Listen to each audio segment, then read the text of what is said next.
बिस्मिल्लाहिर्रहमानिर्रहीम अस्सलाम वालेकुम। आप मेरा यूट्यूब चैनल देख रहे हैं, welcome to my YouTube channel. ये मेरे सामने जनाब कुछ टैब्स खुले पड़े हैं। ये सारे के सारे टैब्स गल्फ कंट्रीज जिनको हम अरब ममालिक कहते हैं, उन तमाम ममालिक में जनाब ये टीचिंग जॉब्स के वाले से हैं। अभी जो रिसेंटली टीचिंग जॉब्स आई हुई हैं उसमें सऊदी अरेबिया है, अबू धाबी है, दुबई है, कतर, शारजा, बहरीन, कवैत, मस्कत वगैरह, ये सारे जितने भी आपके पास मुख्तलिफ ममालिक हैं अरब लीग में या अरब कंट्रीज जिनको हम गल्फ कंट्रीज भी कहते हैं, यहाँ पे आपने अप्लाई किस तरीके से करना है मैं आपको वन बाय वन सारे टैब्स खोल के दिखा देता हूं और आपने इनमें अप्लाई किस तरीके से करना है। जैसे फॉर एग्जांपल फर्स्ट मेरे पास टैब खुला हुआ है PSA मीन के पाकिस्तान स्कूल अजमान, ठीक है। इसमें जॉब अपॉर्चुनिटी और इसमें आपने अप्लाई किस तरीके से करना है, ठीक है। इसी तरह आपके पास ये जो मेरे पास है जी मदरसा दारुल जन्ना, ठीक है, इसमें आपने अप्लाई किस तरीके से करना है। और उसके अलावा मेरे पास ये मदरसा मनारा है, ठीक है जी, मनारा स्कूल, ये भी आपके पास मेरे ख्याल में ये सऊदी अरेबिया में है, ठीक है। इस पे आपने अप्लाई किस तरीके से करना है। और उसके बाद ये मेरे पास है अंदलुस, ठीक है, दारुल अंदलुस, ठीक है जी, दारुल अंदलुस जो है ना ये आपके पास है, इसको इंग्लिश में करके तो आपने किस तरीके से करना है, ठीक है। ये सारी की सारी ये सारे जो है ना जी ये आपके पास गल्फ कंट्रीज की टीचिंग जॉब्स हैं, टीचर्स के हवाले से आपने किस तरीके से अप्लाई करना होता है। ये सारी की सारी बातें इंशाल्लाह मैं कोशिश करूंगा कि आपको तमाम कंट्रीज में अप्लाई करने का तरीका और इसमें जो है ना एलिजिबिलिटी क्राइटेरिया क्या क्या होता है, किस तरीके से आप ये जॉब्स हासिल कर सकते हैं, वो सारी बातें हम डिटेल के साथ डिस्कस करने की कोशिश करते हैं। बहुत से लोगों के मैसेज आ रहे होते हैं, खासतौर पर फीमेल्स के जिनके हस्बैंड वगैरह वहां पे होते हैं, कोई सऊदी अरेबिया में है, कोई दुबई में है, कोई अबू धाबी में, कतर, बहरीन वगैरह, मीन्स के जो अरब कंट्रीज में उनके हस्बैंड होते हैं वो वहां पे जाके सेटल होना चाह रहे होते हैं और अपने हस्बैंड के साथ कि जनाब अगर हम वहां पे चले जाएं, हस्बैंड जो है वो जो भी मेहनत मजदूरी करते हैं, अगर हम भी साथ वहां पे जाकर टीचिंग स्टार्ट कर दें तो हम उनके साथ सेटल हो सकते हैं। या खासतौर पर मर्द जो है वो यहां से अपने बीवी बच्चों को साथ लेकर वहां पे जनाब मूव करना चाह रहे होते हैं, तो ये आपने किस तरीके से सारा करना होता है। तो ये सबसे पहले आज मैं आपको इनकी जो बेसिक रिक्वायरमेंट है ना जी वो आपको मैं बता देता हूं कि आपने वहां पे अप्लाई किस तरीके से करना होता है। उनकी रिक्वायरमेंट्स ऑलमोस्ट सेम ही होती है तमाम कंट्रीज की, तमाम स्कूल्स में, ठीक है जी। तो सबसे पहले हम ये रिक्वायरमेंट्स देख लेते हैं, क्योंकि बहुत से लोग साल हर साल से अप्लाई करते जा रहे हैं और उनको ये पता नहीं चलता कि जनाब हमने अप्लाई किया था और हमें नौकरी क्यों नहीं मिल रही वहां पे, या वो गलत अप्लाई कर रहे होते हैं, ये साल हर साल से इस तरीके से ऐसे ही चल रहे हैं, ठीक है जी। तो सबसे पहले आज आप पहली दफा जो है ना एक दफा इसको देख लें कि इसमें बेसिक रिक्वायरमेंट्स क्या होती हैं और आपने अप्लाई किस तरीके से करना होता है। तो सबसे पहले एक बात क्लियर कर लें, जो आपके पास गल्फ कंट्रीज है ना जी, ये जो आपके पास गल्फ कंट्रीज हैं, ठीक है, गल्फ कंट्रीज में ये जो आपके पास एजुकेशन डिपार्टमेंट नहीं होता, ठीक है जी। गल्फ कंट्रीज में जो आपके पास एजुकेशन डिपार्टमेंट है वो नहीं होता, जहां पे आपके पास स्कूल बेस्ड जॉब्स आती हैं, स्कूल बेस्ड, ठीक है। जैसे हमारे पास है ना पाकिस्तान में पंजाब स्कूल एजुकेशन डिपार्टमेंट है, खैबर पख्तूनख्वा है, सिंध स्कूल एजुकेशन डिपार्टमेंट है, या बलूचिस्तान है, मींस के एक ही दफा ऐड आता है और उसमें पूरे सूबे की जनाब सीटों में जब 45,000 या 40,000 या 50,000 सीटें आ जाती हैं, हम अप्लाई करते हैं मुख्तलिफ स्कूलों में, हमारे पास जो ना वो रिक्रूटमेंट एजेंसी के थ्रू PPSC या NTS वगैरह होता है। तो यहां पे ऐसा नहीं होता।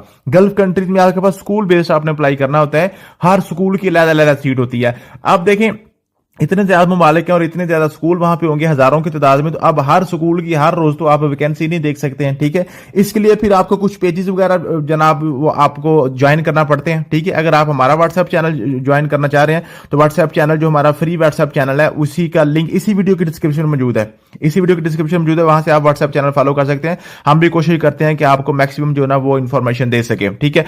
और उसके बाद आपके पास ये है जी, इसमें सबसे पहले हम देख लेते हैं कि आपकी जो क्वालिफिकेशन है, सबसे पहले आप एज देख लें, एज, उसके बाद आपके पास क्वालिफिकेशन, ठीक है जी, क्वालिफिकेशन, उसके बाद आपके पास एक्सपीरियंस, ठीक है, और उसके बाद आपके पास आ गया जी जो है लैंग्वेज, ठीक है जी, लैंग्वेज, और उसके बाद आपके पास होता है पासपोर्ट वगैरह, ठीक है जी, पासपोर्ट या रेजिडेंस इसको हम बोलते हैं, ठीक है। ये चीजें जो है ना ये आपकी कौन कौन सी वहां पे रिक्वायर्ड होती हैं, ठीक है। इन और उसके अलावा आपने इस तरीके से आपने अप्लाई करना होता है। सबसे पहले एज देख लें, एज आपके पास 20 से 45 साल, ठीक है जी, 20 से 45, या ये कुछ जो है ना आपके पास जो है कंट्रीज में ज्यादातर में 22 है, ठीक है जी। कुछ में आपके पास अबू धाबी वगैरह या दुबई वगैरह में, कतर में चल जाता है 20 साल भी चल जाता है, सऊदी अरेबिया वगैरह में आपके पास 22 चलता है, ठीक है जी। 22 साल या 22 से ऊपर आपकी एज होनी चाहिए, ठीक है। लेकिन जो है ना आप दूसरे में आपका 20 से 45 भी चल जाता है, ये आप क्लियर कर लें, मेल और फीमेल दोनों की सेम होती है, ठीक है। उसके बाद क्वालिफिकेशन आपके पास जो होती है ना जी, इसमें क्वालिफिकेशन आपके पास बैचलर टू मास्टर, ठीक है जी। अब बैचलर टू मास्टर में यहां पे बड़ी कंफ्यूजन होती है, लोग समझते हैं कि बैचलर जो हमारे वाला बैचलर है, याद रखिएगा जो पाकिस्तान का मास्टर है वो उनका बैचलर है, ये आपको इक्विवेलेंस भी करवानी पड़ती है। ठीक है, ये आपको जितनी भी आपकी क्वालिफिकेशन है, सबसे पहले आपने इसको जो यहाँ पे आपने जो ना इसको वेरिफिकेशन करवानी होती है, मैट्रिक और इंटर को आपने आईबीसीसी प्लस मूफा, ठीक है जी। और मूफा भी आजकल जो है ना जो ना एपोस्टाइल हो रहा है, एपोस्टाइल मूफा आजकल हो रहा है। ठीक है जी, एक सिंपल मुफा होता है और एक होता है एपोस्टाइल मुफा, ये भी सारी चीजें आपको डिटेल से मैं बता दूंगा। ठीक है, और उसके बाद आपके पास जो यूनिवर्सिटी की डिग्री है उसमें आपके पास बैचलर है, मास्टर है, एमफिल है, बीएड है, एमएड है या पीएचडी वगैरह है, वो आपने एचईसी प्लस आपने मुफा, और मुफा वो भी आपके पास एपोस्टाइल वगैरह चल रहा है। ठीक है, ये आपने सबसे पहले यहां से अपनी क्वालिफिकेशन जो है ना ये पाकिस्तान से आपने ये वेरीफाई करवानी होती है। ठीक है, अटेस्टेशन करवानी होती है। उसके बाद फिर आपने जिस मुल्क में भी मूव करना होता है वहां की एम्बेसी से आपने अपनी डिग्रीज की इक्विवेलेंस करवानी होती है। ये क्लियर बात कर लें। ठीक है जी, इसको हम कहते हैं डिग्री ट्रांसलेट करवाना, जो आपके जो वहां से आपने एम्बेसी से करवानी होती है। ठीक है, और खास तौर पर ये याद रखिएगा जो पाकिस्तान का मास्टर है जिसको हम एमए या एमएससी कहते हैं वो उनका बैचलर कंसीडर होता है। ये जो हमारा एमफिल जिसको हम बोलते हैं, हमारा एमफिल जो है उनका मास्टर कंसीडर होता है। ठीक है, जो उनका मास्टर कंसीडर होता है। तो जो भी जॉब आपकी बैचलर लेवल पे आती है वहां पे वो खासतौर पे प्राइमरी और एलिमेंट्री स्कूलों में होती है। ठीक है, तो वो बैचलर आप यूं समझें कि आपका जो मास्टर है वो उनका बैचलर है। आप ये ना समझे कि मैंने बीए बीएससी की हुई है तो फिर वहां पे चला जाऊंगा, वो आपने अपना टाइम ही वेस्ट करना है, वो आपको जॉब तो मिलेगी नहीं। ठीक है, तो अगर आपने एमफिल किया हुआ है या पीएचडी की हुई है तो फिर आप क्या करेंगे, उनके मास्टर लेवल के प्रोग्राम पे आप अप्लाई कर लेंगे। ठीक है जी, ये आपका क्लियर होगी। उसके बाद फिर आपके पास एक्सपीरियंस है, एक्सपीरियंस यहाँ पे काउंट करता है, लेकिन कुछ स्कूल ऐसे हैं जो आपको एक्सपीरियंस के बगैर भी जॉब दे देते हैं, लेकिन आप ये समझ लें कि 20 to 30% चांस होते हैं, ज्यादा आपके पास 70% चांसेस वही होते हैं जो आपके पास एक्सपीरियंस लोग होते हैं। अब एक्सपीरियंस जो है ना वो अगर आप किसी अच्छे रिक्रूटर से अप्लाई करवाते हैं, ठीक है, तो एक्सपीरियंस आपका मैनेज भी हो जाता है। ये भी बात क्लियर कर लें, जो आपके पास एक्सपीरियंस है, एक्सपीरियंस को मैनेज भी किया जा सकता है। मींस के वो आपके यहां से जो है ना एक्सपीरियंस सर्टिफिकेट जो रिक्रूटर होता है वो आपको खुद अपने पास से भी बनाकर वो आपको वेरीफाई करवा के भी आपको दे देता है, वो आपका चल जाता है। ठीक है, वो मसला कोई नहीं है, एक्सपीरियंस बन जाता है। ठीक है, वो कवर लेटर के अंदर हमने लिखना होता है, वो अगर आप हमारे थ्रू पे अप्लाई करवाते हैं तो हम भी इंशाल्लाह ताला वो आपको कंपनसेट कर देते हैं। ठीक है, वो इसका मसला कोई नहीं होता।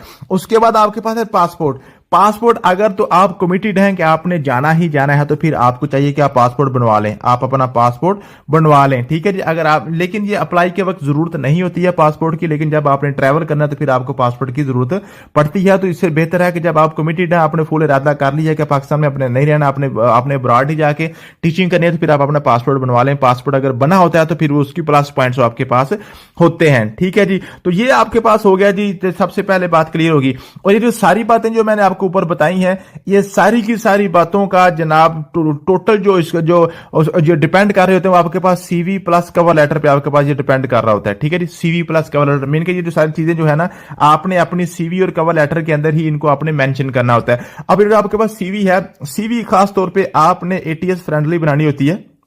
एटीएस कहते हैं जी एप्लीकेंट ट्रैकिंग सिस्टम।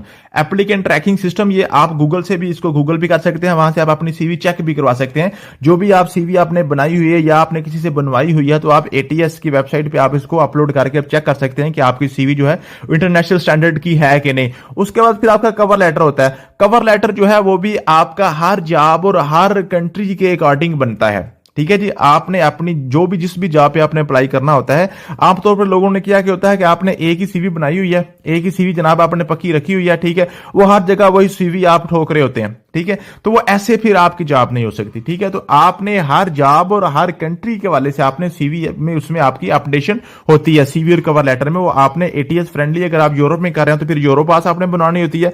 ठीक है जी, यूरोपास सीवी बनवानी होती है। अगर आपने गल्फ में जाना तो फिर आपने एटीएस फ्रेंडली अपनी सीवी जो है ना वो बनवानी होती है, या आप खुद बना सकते हैं। बिल्कुल आसान मेथड है, मैंने अपने चैनल पे भी वो मेथड भी सारे अपलोड किए हुए हैं। ठीक है, तो ये सबसे जो इंपॉर्टेंट डॉक्यूमेंट है वो आपका सीवी और कवर लेटर है। इसी की ही बेस पर ही आपको सारे सारा जो है ना जो जज किया जाता है, आपको चेक किया जाता है और आपकी जो ना वो जॉब होती है। ठीक है, अगर आपकी सीवी और कवर लेटर जानदार है, अच्छा है, तो फिर आपकी जॉब पक्की होती है। अगर आपकी सीवी और कवर लेटर ही ठीक नहीं है तो फिर आपको जनाब शॉर्टलिस्ट ही नहीं किया जाता और आपको इंटरव्यू के लिए बुलाया ही नहीं जाता। और चाहे आप जितने मर्जी आप कॉम्पिटेंट हैं तो आपकी कॉम्पिटेंसी को देखा ही नहीं जाता है। ठीक है जी, तो सीवी और कवर लेटर पे आप फुली फोकस करें। आप अच्छे तरीके से सीवी और कवर लेटर अपना बनाएं या बनवा लें, किसी से भी हमसे बनवाना चाहिए तो मेरा नंबर आपके स्क्रीन पे चल रहा है, अब हम इंशाल्लाह ताला आपको बना के। और फिर ये जो भी होता है कि आपने ये जो होता है ना जी, आप 1 2 या 4 स्कूलों में अप्लाई करके फिर आप थक जाते हैं। आप ये एक टारगेट रखें, कम से कम आपने 50 स्कूलों में अप्लाई करना होता है, फिर जाके आपकी कहीं ना कहीं अल्लाह ताला मेहरबानी करते हैं और किसी न स्कूल में आपकी जॉब हो जाती है। अब ये जो 50 स्कूलों में जब आप अप्लाई करते हैं तो आप थक जाते हैं, ठीक है। तो आप ऐसे करें कि आप सीवी और कवर लेटर जो है ना उसको बनाना खुद सीखें, या किसी अच्छे रिक्रूटर के साथ आप परमानेंट ऐड हो जाएं, ठीक है, ताकि जब भी कोई भी जॉब हो तो आप क्या करें, वो आपका इसमें अप्लाई कर दिया करें टाइमली, ठीक है। तो अब आप इस परमानेंटली किसी के साथ ऐड हो जाएं, या खुद सबसे बेहतर तरीका ये होता है कि आप खुद इसका तरीका समझें, या कोई भी पेज, या जैसे मैंने आपको व्हाट्सएप चैनल अपना बताया तो वहां पे आप उसको फॉलो कर लें, वहां पे आपको इन्फॉर्मेशन आती रहेगी। तो आप क्या करें, आप जो भी इन्फॉर्मेशन आती है, जो भी आपके पास जॉब आती है, उसकी अकॉर्डिंग अपने सीवी को चेंज करें, अपने कवर लेटर को अपडेट करें और उसके साथ आप अटैच कर दें। तो फिर आप जो है ना इंशाल्लाह ताला ये आपका जो है ना इंशाल्लाह 6 7 महीने लगेंगे आपके, तो आपने 40 50 स्कूलों में मुख्तलिफ आप टाइम पे आप अप्लाई करेंगे तो किसी न किसी में इंशाल्लाह ताला आपको रिप्लाई आ जाएगा, ठीक है। तो चलते हैं जी अब हम स्कूलों की तरफ, ठीक है। ये दारुल अंदलस है, ठीक है। इसमें वो क्या कह रहा है जनाब, आपके पास जो कह रहा है जी, आप रिक्रूटमेंट एजेंसी के थ्रू अप्लाई करना चाह रहे हैं या इंडिविजुअल अप्लाई करना चाह रहे हैं। फॉर एग्जांपल मैं कहता हूं मैं इंडिविजुअल अप्लाई करना चाह रहा हूं, ठीक है। फिर वो कह रहा है बताएं जी आप इस वक्त जो है ना किंगडम के अंदर है, मीन के सऊदी अरब के अंदर है, या सऊदी अरब से बाहर से अप्लाई कर रहे हैं, ठीक है। अगर आप सऊदी अरब के अंदर हैं तो आप अब एक और बात यहां पे मैं बताना भूल गया हूं कि जो आपके पास फीमेल होती है ना जी, जो फीमेल होती हैं, फीमेल ने जाके काम करना होता है अपने हस्बैंड के इकामा के ऊपर। आप इकामा आपको पता, जो जो सऊदी अरेबिया में होते हैं ना लोग ऑलरेडी, जो अरब में है, उनको पता है इकामा क्या होता है, ठीक है। इसको वर्क लाइसेंस समझ लें, ठीक है जी। तो ये आपके पास इकामा, जो अपने हस्बैंड के इकामा के ऊपर काम करना होता है जाके, ठीक है जी। अगर आप मेल हैं तो मेल ने अपना इकामा अपना सेपरेट उनका बनता है, इकामा जाकर उन्हें लगवाना होता है, ठीक है। ये जो आप इसको समझ लें कि जो ना आपके पास जो है वर्क लाइसेंस होता है जो सऊदी अरब का या अरब का, ठीक है जी, ये आपने अपना बनाना होता है, ठीक है। तो अगर आप आपका हस्बैंड उधर है या भाई उधर है या बाप उधर है, तो आप उनके साथ जाके काम करना चाह रहे हैं, तो आप जो फीमेल जो है वो आप उनके इकामा के ऊपर आज जाके काम करेंगे, ठीक है। फिर आप submit with in the kingdom या फ्रॉम आउटसाइड द किंगडम, अगर आप वहां पे हैं ऑलरेडी अपने भाई वालिद या हस्बैंड किसी अपने फैमिली के पास हैं, तो आप विद इन करेंगे, मीन के वहीं से आप अप्लाई कर रहे हैं।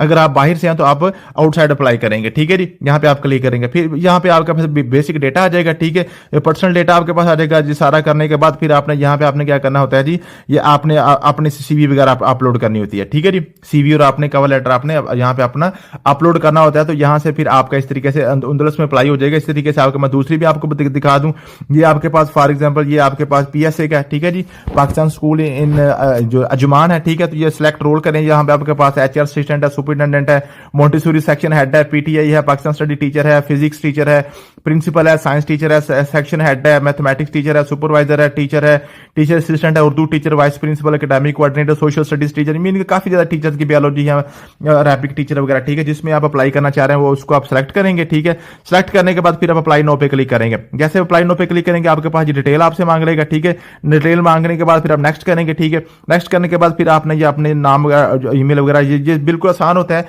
और मीन आपके पास जो मैंने पहले भी आपको बताया कि बेसिक आपका जो काम होता है वो आपका रिज्यूमे होता है, आपकी सीवी होती है और आपका कवर लेटर होता है। अगर आपने सीवी और कवर लेटर अच्छे तरीके से बनाया हुआ है, वहां पे आपको अपलोड करना अच्छा सही तरीके से आता है, तो आपकी जो जॉब है वो इंशाल्लाह ताला 100% सिक्योर हो जाती है। 40-50 स्कूलों में मैंने पहले आपको टारगेट दिया है कि 40 से 50 स्कूलों में आपको मुख्तलिफ औकात में अप्लाई करना पड़ेगा, फिर जाके आपकी जो है ना ये क्लियर होगी। थैंक यू सो मच, मिलते हैं नेक्स्ट वीडियो में। अल्लाह हाफिज।